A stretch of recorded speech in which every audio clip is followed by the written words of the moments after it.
This is the online platform for the gaming for math skills. It's called Prodigy. There's the username, that's my username, and password. So when students go to log in, they'll have to enter their password, obviously. And this is what it looks like. So I already created my avatar, and I've already actually played a couple games just so I could get a placement test completed. So if they have a new teacher, they can come over here and just enter a code. So if they're not in my class anymore next year and they already have a Prodigy account, they can enter a cute, like a type of different code. Here they can get onto their quest. Are you playing from home or from school? So to collect that one report, the students will either log in at school or log in at home, and this is how they calculate that information. Then it gives me the option to choose which world that I would like to play in. And so I've already kind of dabbled around with each one, but they can choose the one that they like.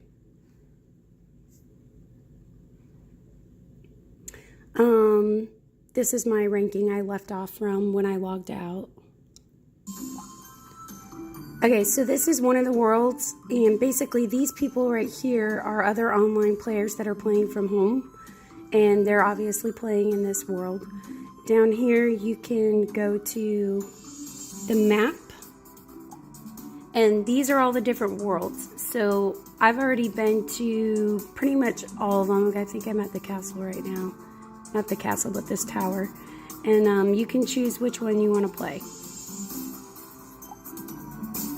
Alright, so Shiver Chill Mountains. So it tells me the task. Defeat the monsters that have captured the furnace room. I haven't done any of this quest, so I'm not up to the diamond yet.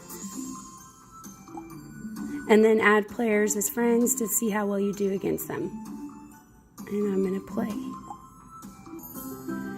Alright, so the good thing about this is that the kids kind of have to follow the arrow up here, so they're not just dabbling around and goofing off.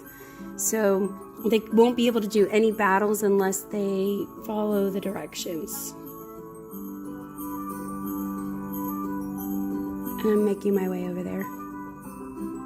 Alright, so I'm in here, and this right here is a little avatar that I have to defeat to beat the quest. Alright, so the wizard battle is how I'm able to solve those math problems. And then here I have different ways to battle. I haven't leveled up enough to get those. Okay, so basically here's the math question. And I like this because it also does read aloud for the students How many vertices does this shape have? Who have issues with reading. And then here's where the learning takes place. If a student doesn't know what a vertices is, here's a little option that pops up, or a little scaffolding that helps them understand what it was. And they've learned this in my class, but I'm sure they've probably forgotten. Vertices are where two sides meet. These are the corners of the shape. All right, so I'm just going to count each one. 1, 2, 3, 4, and then I enter my response. Over here, they have a big dashboard of numbers. On this side, they can choose what color they want to be in and then erase it. Where I said the manipulatives don't always come in on specific questions because they don't want them to cheat. They want them to think. So I'm going to enter 4. And then I get to cast my spell.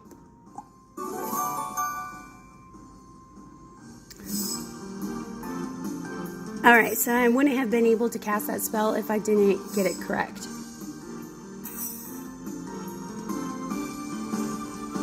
Alright, so I'm going to attack him back with something different. Alright, so this one's asking me, and again, you can have it read aloud. How many sides does this shape have? If I don't know what a side is, it tells me. And let's just say I get it wrong, so I'm going to say 3. And cast spell. Alright, so it tells me my answer is incorrect. Change your answer and try again. So then I would go back there up at the top to remediate. and 6. Alright, I'm good to go.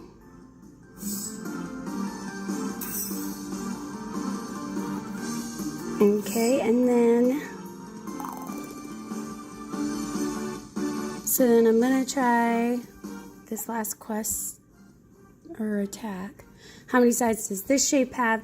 So because I got it wrong on the last one, they're going to give me another problem similar to it so that I have more practice. I'm going to enter my answer.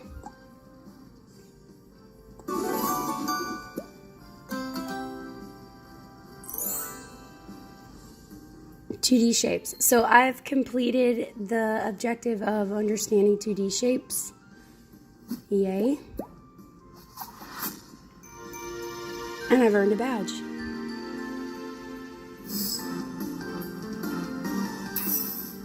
And I've defeated him. So this is what they see when they've won a battle.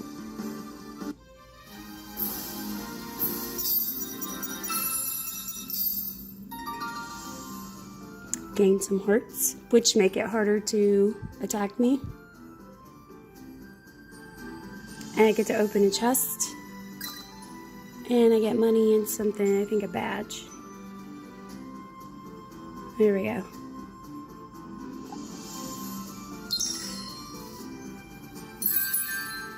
And now it's like soliciting me in a way. Okay, so if I defeat one more, then I can, it looks like I had to defeat 6, I thought. Either way, the students don't have to stay in this world. They can always go back and pick a different one of their choice. And I can also, as a teacher, I can customize different worlds for different skills. So, for example, we're learning how to tell time to the minute. So whatever world that I assign that to is the one that they'll go into, and they have to use that for practice. But this is basically what Prodigy is, and I like it, and I think the kids will be very engaged and involved in this.